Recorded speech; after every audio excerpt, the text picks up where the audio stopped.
Assalamualaikum warahmatullahi wabarakatuh.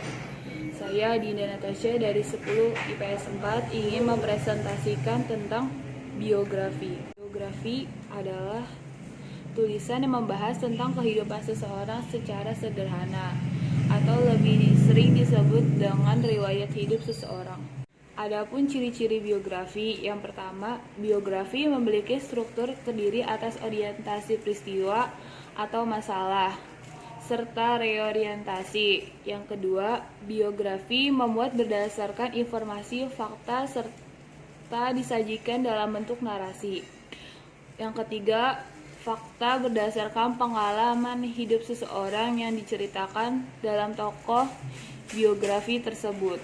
Struktur teks biografi. Yang pertama ada orientasi.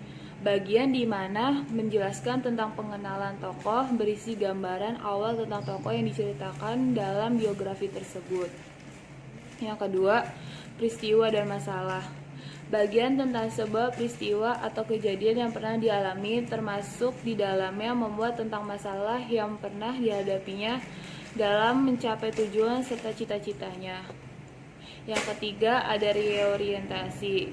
Reorientasi merupakan bagian penutup. Bagian ini berisi tentang pandangan penulis terhadap tokoh yang diceritakan tersebut. Reorientasi bersifat opsional, yang artinya bagian ini boleh ditulis atau tidak. Selanjutnya ada kaidah kebahasaan. Menggunakan pronomina orang ketiga, tunggal, ia atau dia atau beliau. Yang kedua, menggunakan kata kerja tindakan untuk menjelaskan peristiwa-peristiwa atau perbuatan fisik yang dilakukan oleh tokoh. Yang ketiga, menggunakan kata adjektiva untuk memberikan informasi secara terperinci tentang sifat-sifat tokoh.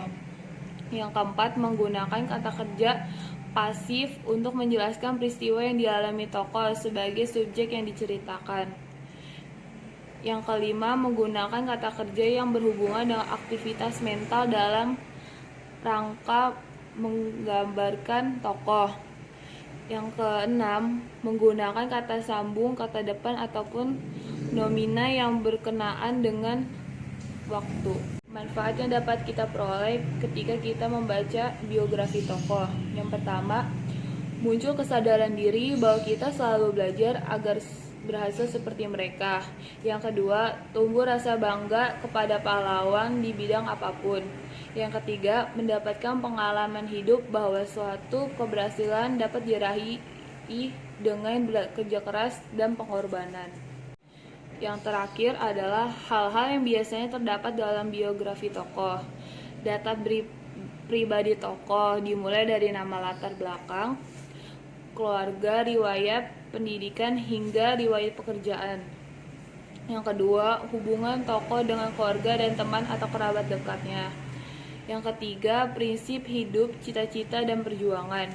Yang keempat, hasil perjuangan yang telah dicapai maupun belum dicapai oleh tokoh. Yang kelima, karya atau prestasi yang pernah didapat atau dikenang hingga saat ini. Sekian presentasi dari saya. Assalamualaikum warahmatullahi wabarakatuh.